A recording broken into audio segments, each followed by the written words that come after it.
आज देश में एक ऐसा वाक़या सामने आया है। महाराष्ट्र में सभी जानते हैं कि कोरोना के हालात बहुत ख़राब हैं। वहाँ पर रोज़ाना 60,000 से ऊपर केसेज़ आ रहे हैं और ऐसे में वहाँ पर बेड की और ऑक्सीजन सप्लाईज़ की कमी हो गई है, दवाइयों की कमी हो गई है।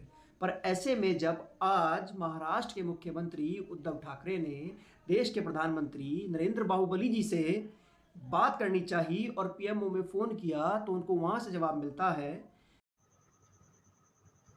Maharashtra Chief Minister's office statement here. Uddhav Thackeray had called Prime Minister for supply of oxygen and remdesivir, but he was told that Prime Minister is in Bengal and he will contact him later. Here's an official statement that's coming from Uddhav Thackeray's office. PM साहब बात नहीं कर सकते, वह बंगाल विजयी करने के लिए निकले हैं। जी हाँ दोस्तों, और उद्धव ठाकरे की बात पीएमओ में पीएम से नहीं हो पाई। महाराष्ट्र के हालात हम और आप सभी भली भांति जानते हैं कि वहाँ पर कितने हालात खराब हो चुके हैं। पर क्या देश के प्रधानमंत्री का उनसे बात ना करना और उनकी मदद ना करना सिर्फ इस वजह से कि वहाँ पर उनकी पार्टी की सरकार नहीं है?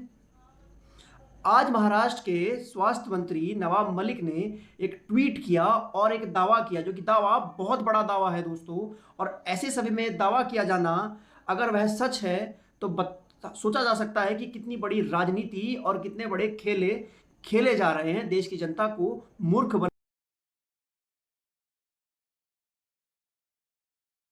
बनाया जा रहा है। नवाब मलिक ने दावा किया कि जब उन्होंने रेमडेसिविर बनाने वाली कंपनियों से कहा कि आप हम लोगों को रेमडेसिविर दवाई दीजिए, तो उन कंपनियों ने, उन 16 कंपनियों ने जवाब दिया कि हम लोग महाराष्ट्र को रेमडेसिविर दवाई नहीं दे सकते, क्योंकि सेंट्रल गवर्नमेंट ने या केंद्र की तरफ से उन कंपनियों को वार्न किया गया है।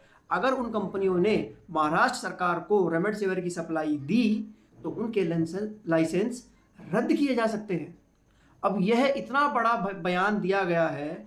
अगर इस बयान में जरा सी भी सच्चाई है और ये बयान अगर सच है तो ये उजागर करता है कि हमारे देश में ऐसे पेंडेमिक के समय में भी राजनीति पात पात पर है।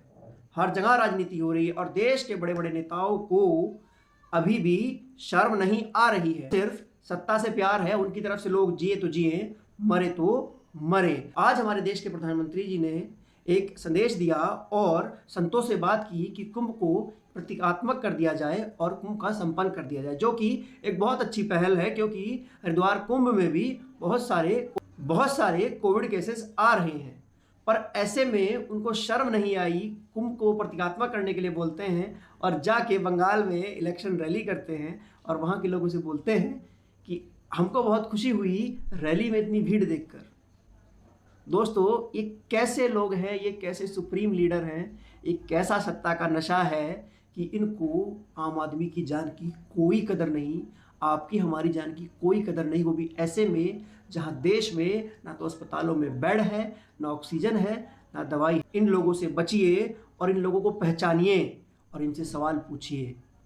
जय हिंद, वंदे मातरम।